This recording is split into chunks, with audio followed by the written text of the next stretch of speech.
So when I was working at the United Nations for the Mexican government, I had the opportunity of being part of the co-facilitating team negotiating a global compact on migration.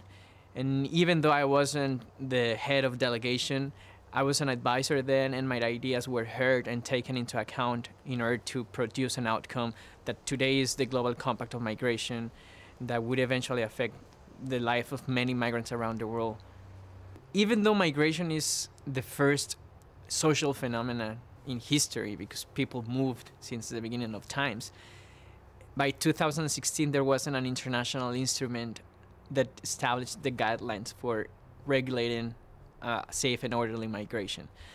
So the migration crisis in Europe in 2016 was a huge driver of for the international community to move towards this pending task in international relations.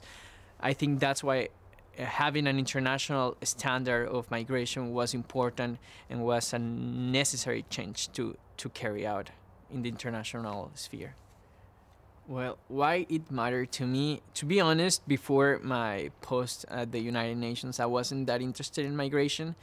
But since the 2016 elections in the US and the approach some candidates took towards Mexican and Latin American migrants to the US, I got interested in why was that, and then I realized that we needed something to work towards, and that was my personal motivation. I think being Mexican, living in the US, and feel empathy towards my connationals and my friends and people from Latin America, that was the element that drove me into the migration sphere at the United Nations. So in 2016, many head of governments and state gathered in New York to agree on the need that something was to be made in the sphere of international migration. And Mexico and Switzerland were appointed as the leaders or facilitators of this process. I was part of the Mexican team. My main tasks in that team were analyzing the current trends of migration in order to assess objectively the situation of migrants around the world in different regions. Also facilitating the meetings between the ambassador of Mexico and Switzerland with high profiles in international migration and politics in general, such as the Secretary General of the United Nations. Also, I was asked what my opinion was in different issues in order to decide the way forward. So even though I wasn't the ambassador or wasn't the head of delegate, I had certain influence, at least in debating and giving my input in the decision-making process in that very important negotiation at the United Nations. Well, the final decision on adopting the Global Compact of Migration hasn't been taken actually, but it has been agreed. The text has been agreed on last July by all members of the United Nations except for the United States and Hungary. And the actual instrument is going to be adopted in December this year in Marrakesh, in Morocco. So this is the day, 10 December, the day where heads of governments and state are gathering together in Morocco to begin this formal process of finally having an international instrument on migration. So this is the day where the lives of thousands of migrants will start to change. So when it comes to migration, the opinion of countries tend to be very diversified. You have on one hand, you have these countries which are very liberal when it comes to migration and have these open borders policies. And on the other hand, you have these countries with tough policies in receiving migrants and creating jobs for migrants, even for refugees. So it was challenging to accommodate in one single text the interests and policy visions of all of 193 countries. So it was challenging, and the negotiating process itself took place among advisors, it took place among delegates, So the the convincing part of the process was face to face with delegates, with normal people, which will eventually communicate back to capital what the insights are, or how the parliamentary environment is in New York. So that was where the convincing part took place, between common people talking to each other, eventually hoping that eventually it would change the senior people in their country's mind. So even though there are numbers and there is data when it comes to international migration, we couldn't ignore the fact that migration itself tends to be a very politicized topic. So it was challenging to convince or to change other people's mind by just giving evidence of number and data and quantitative information.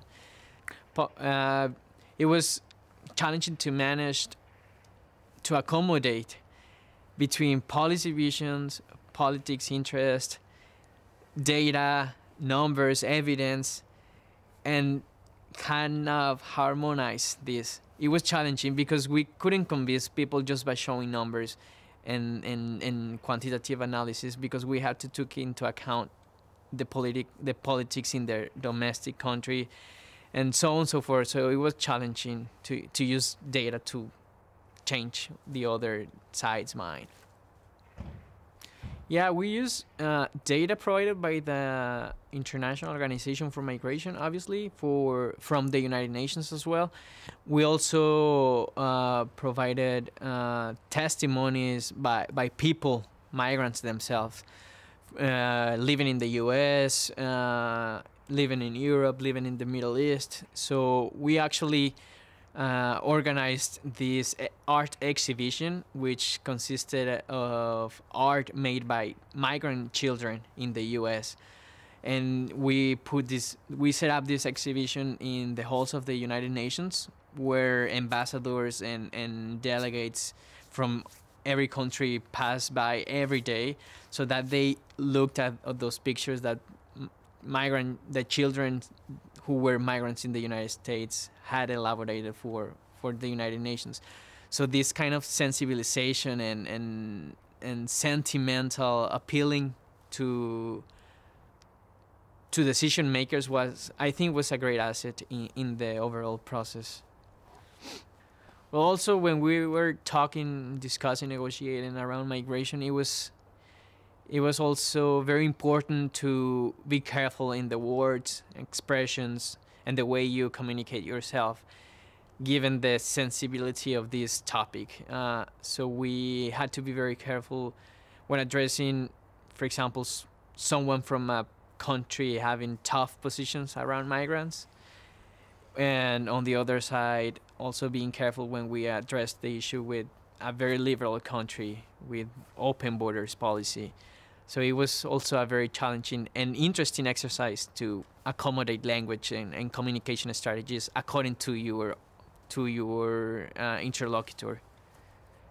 Just because we were on the right side of history, if you see people dying in the middle of the ocean because they are trying to reach a country where their living standards is gonna be improved, or because they're fleeing their countries because they are escaping from a war or political instability, and so on and so forth, many causes, you can argue that they as people, as individuals, shouldn't be protected or shouldn't be safe.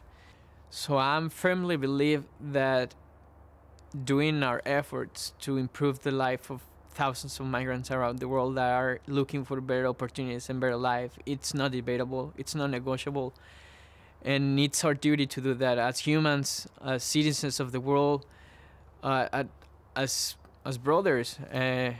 So I think the international community had in front of itself a huge opportunity to make a big difference in the life of thousands of children, women, men around the world that are looking for better opportunities and better living standards. So I think that's the main element that worked in our favor during this process. The biggest challenge, and I don't think it's just in this case, but when we're talking about migration in general, is the politicization of the topic. We tend to not to separate politics from the actual life of people.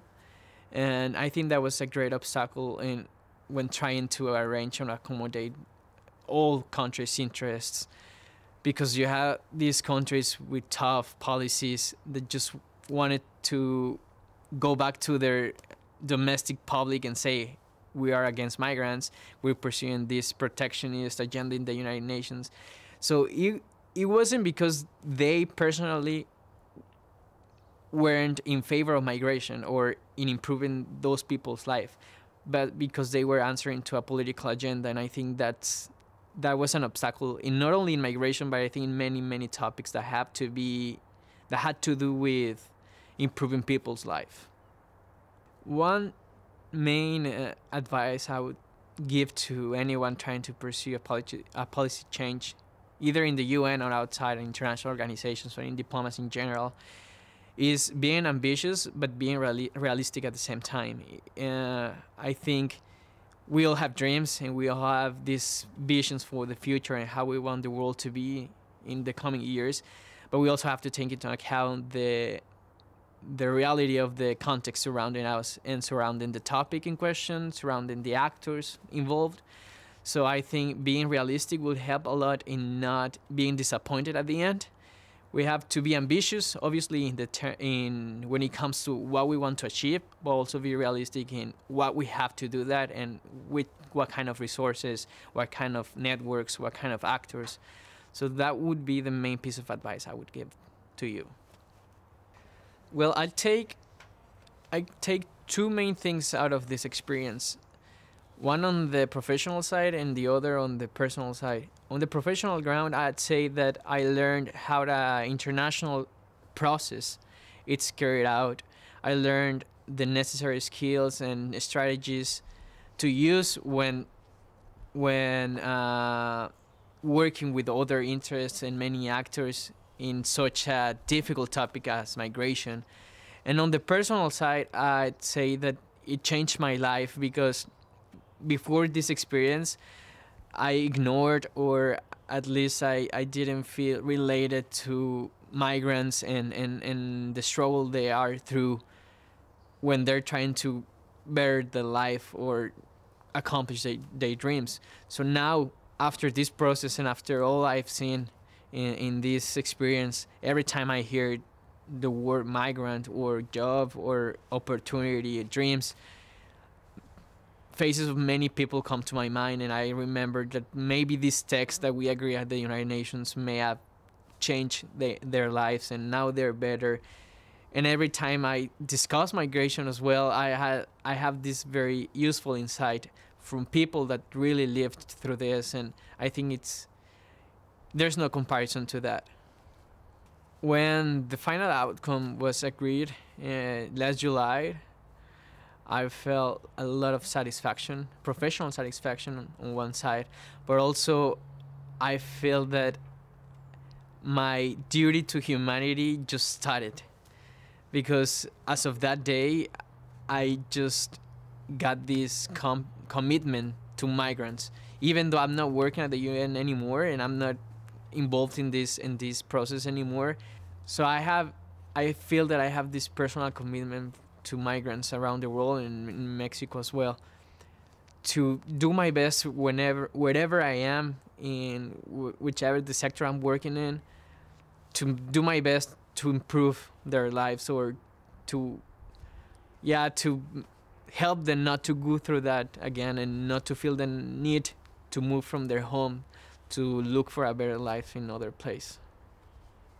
So the very same day the Compact on Migration is being adopted by heads of governments and heads of states in Marrakesh, it's 10th of December, which actually is the International Day of Human Rights as well. So it's not a coincidence that we are giving one more step in the human rights fight that the UN started many years ago.